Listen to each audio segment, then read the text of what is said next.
Estou aqui com Mira Silva. Mira vai me falar sobre um livro que o título é bastante intrigante, que é A Árvore Mais Sabida do Mundo.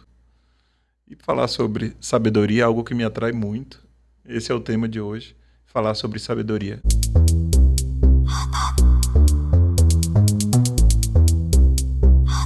Mira, já chegue chegando aí. Conte quem é você e sobre esse seu novo filho, né? Meu novo filho. Bom, boa tarde, bom dia, boa noite, boa madrugada, como diz você. Bom o dia todo, né? Porque assim a gente pode ver, ouvir, assistir a qualquer hora. Isso é maravilhoso. É um prazer muito grande estar aqui para conversar com vocês. Já agradeço aí a escuta. Enfim, eu sou Mira Silva, jornalista, trabalho com televisão há mais de 20 anos, sou diretora audiovisual, documentário, sou roteirista também e também sou curadora de festas e bienais literárias. Enfim, a gente está aqui hoje para falar desse filho, né? Desse mais novo filho, porque eu sou mãe de filho único. E esse é o meu primeiro filho, o livro infantil, A Árvore Mais Sabida do Mundo. Foi editado pela Solis Luna, uma editora que é baiana, uma editora que eu falo com muito orgulho, porque ela foi representar o Brasil agora no Bologna Prize, como a única representante do Brasil concorrendo a um prêmio que representa editoras da América do Sul, Caribe e América Central. É muito importante a gente ter uma editora baiana que tenha essa representatividade, né? Ou seja, a única brasileira. E, para mim, é uma alegria estar publicando esse primeiro livro por essa editora. E a ilustração é de Suzane Lopes, que também, ela não é baiana, mas ela mora em Simões Filho. É daqui, mas é um super talento da ilustração. Oh, vocês vão perceber, aí tá vendo aí na tela, ela tem um traço muito lindo, já ganhou Jabuti, é uma menina super talentosa, jovem, e que mora aqui também. É um livro que eu digo que tem mãos femininas. Que bom, né? Aqui, em todos os lados aqui tem mãos femininas. Mas me conte, qual é a árvore mais sabida do mundo. sabida do mundo? No que eu escrevo sempre sobre o que me atravessa, né? Sobre o que eu vivo, sobre as minhas histórias, as histórias do meu povo. Esse livro ele traz uma protagonista negra, né? Uma família negra, e ele tem alguns temas que são muito importantes para mim. Um deles é a educação, porque eu acho que no nosso país, a educação é um elemento transformador de realidades. Ele transformou a minha realidade. Eu sou um fruto da educação. O lugar que eu ocupo hoje é graças à educação. E como isso para mim é tão importante, eu quis trazer nesse livro a educação como esse elemento transformador de realidade. A protagonista, ela traz isso, essa vontade de estudar, essa vontade de ler, essa vontade de conhecer as histórias. E eu trouxe a simbologia da árvore, né? Porque a árvore é a escola. A natureza é a escola da gente. A gente aprende muito na natureza. Nós somos natureza, né? A gente tem que entender isso até para proteger o meio ambiente. Eu acho que no dia que a gente se entender que a gente é a própria natureza, a gente vai cuidar melhor do nosso planeta. Então, eu trago a simbologia da árvore, é uma escola, é onde ela encontra esse conhecimento. Não vou contar muito, mas é uma baobá, que ela está presente em alguns livros já hoje. Ela é muito difundida nos livros de histórias, principalmente os livros que são escritos por pessoas negras. E eu trouxe ela aqui na simbologia dela ter raízes profundas. Então, eu acredito que para eu estar aqui hoje, nesse lugar, conversando com vocês, muitos antes de mim tiveram que lutar, né? Até perderam a vida para que eu estivesse aqui hoje, forte, falando para vocês. Então, essa baobá, ela representa a minha ancestralidade, a ancestralidade negra, né? A força da nossa ancestralidade. Porque é só através dessa força que a gente vai andando e a gente vai conseguindo sobreviver numa sociedade que é uma sociedade excludente, que todo mundo sabe, né? Uma sociedade que, para as pessoas pretas em particular, é uma sociedade difícil ainda, a sociedade brasileira. As pessoas pretas, elas estão nas periferias das grandes cidades, elas são as pessoas mais pobres, elas são as pessoas que têm menos acesso. a locais de poder, menos acesso à educação. Ou seja, tudo ainda é muito trabalhoso para a gente. Então, a educação e essa ancestralidade é que nos dá força e nos dá ferramenta para que a gente consiga furar todas as bolhas e conseguir estar aqui falando para as pessoas. Em outra oportunidade, a gente conversou que, por muito tempo, né, o povo negro não se via na literatura, não se viam em meios de comunicação. Como é para você estar escrevendo? Então, por muito tempo a gente não se via, principalmente nos livros, né? A gente não estava nos livros. Nas escolas a gente não se via. Possivelmente, agora a geração mais recente, ela já se vê. Os livros já estão nas escolas. A gente tem muita literatura negra hoje já. Não só nas histórias, mas também os autores e autoras negras. Hoje a gente já tem muita gente. Claro que ainda a gente precisa ter mais, a gente precisa incentivar mais o conhecimento dessa literatura negra. Mas, assim, para mim é muito importante.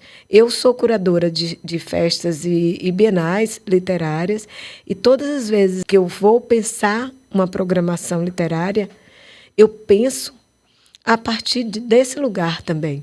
Eu tento trazer muitos autores negros e negras e também indígenas dos povos originários, que também sofrem apagamento nesse país. E aí eu tento montar uma programação pensando nisso, pensando que esse público tem que se ver. Ele tem que chegar nesses espaços, entender que esses espaços foram pensados para eles. Que eles vão, ao abrir o livro, eles vão perceber que eles estão no protagonismo, que eles estão ocupando vários personagens daquele livro, eles podem ser várias áreas dentro dessas histórias e também eles estão ali como autores. Eles vão ver autores e autoras negras. É muito importante quando você se vê, porque torna possível os teus sonhos. Você vai sonhar e acreditar que é possível. Ao longo desses anos que eu venho trabalhando nas festas literárias, eu tenho vários testemunhos de meninas e meninos, principalmente meninas, de me ver num lugar desse e olhar para mim e falar: tia, quando eu crescer eu quero ser igual a você. Que lindo isso. Porque ela se vê possível. Ela olha e fala assim: olha, tem alguém ocupando outro lugar. Não desmerecendo as funções como, por exemplo, você ser um porteiro, você ser uma cozinheira, são funções maravilhosas e que estão na nossa sociedade que a gente tem que ocupar essas funções também. Mas não somente essas funções. É importante que a gente vislumbre outros lugares. Outro dia, eu vi um testemunho de alguém dizendo assim: eu nunca fui a um médico preto. Né? A gente está no século XXI. Em 2024. Imagine. Né? Você nunca... Se eu te perguntar, possivelmente você vai procurar na tua cabeça para ver, eu já fui, eu já vi. Você perguntou agora, eu fui fazer isso automaticamente. Não é? Né? Automaticamente. Fazer isso automaticamente. A gente vai pensar... Eu já fui atendida por um médico. Eu só estou lembrando de um até agora. Não é?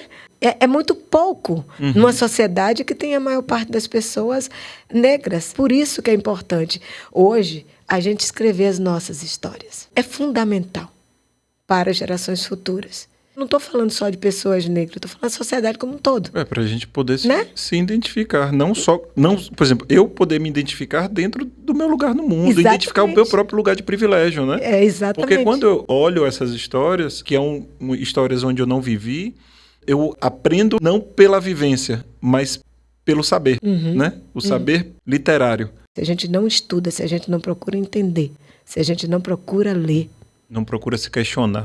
Não procura se questionar. Quem sou eu? Que sociedade é que eu vivo? Que país é esse em que eu vivo? A gente avança pouco.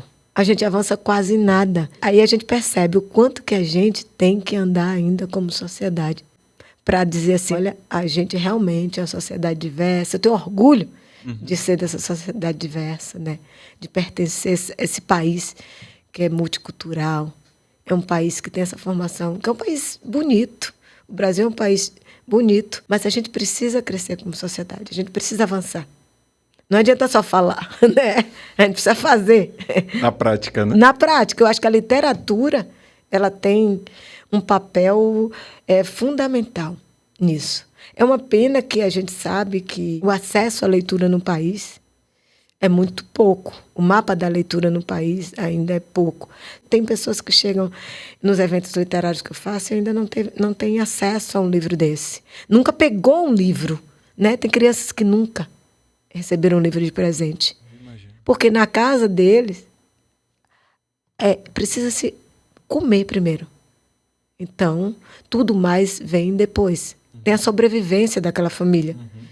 Então, a leitura, ela passa ao largo. Se a família não tem como dar acesso à leitura, que é a célula primeira, né, ali que você tem contato, e a escola também não dá esse acesso, não incentiva a leitura, ou seja, a criança vai crescendo sem entender-se como um ser que lê o mundo de verdade. Então, às vezes a criança chega ali, você vê o encantamento dela com o livro. É muito importante que a gente crie acessos à leitura. As bienais, as festas literárias, elas têm um papel fundamental para que a gente mude o mapa da leitura no Brasil. É preciso que a gente invista mais em clube de leitura, é preciso que a gente invista mais em biblioteca, é preciso que a gente dê acesso a essas crianças.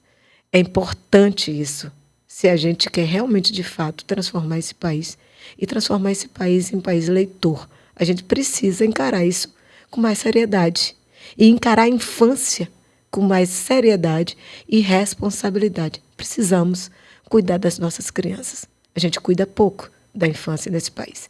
Essa é a minha opinião. Bateu forte aqui, viu? Fiquei muito feliz. Eu imagino também que a nossa audiência também esteja bastante feliz. E quem curtiu, de fato, curta, comentem, compartilhem, que vai fazer uma diferença enorme para as nossas vidas. Mira, como é que faz para te encontrar? Como é que faz para encontrar esse livro? O público pode encontrar esse livro, A Árvore Mais Sabida do Mundo, editora Solis Luna, ilustração de Suzane Lopes. Esse livro pode encontrar no site da editora Solis Luna e também em todas as livrarias do Brasil. Eu espero que vocês curtam essa história e que divulguem, compartilhem e leiam com todas as suas crianças. Eu estou sempre por aí, estou nas redes sociais, no Instagram, no Face, no Twitter, conversando com vocês, trocando ideia, que eu acho que é isso que faz a gente avançar como sociedade. O bate-papo, o diálogo é construtivo. Isso é muito importante.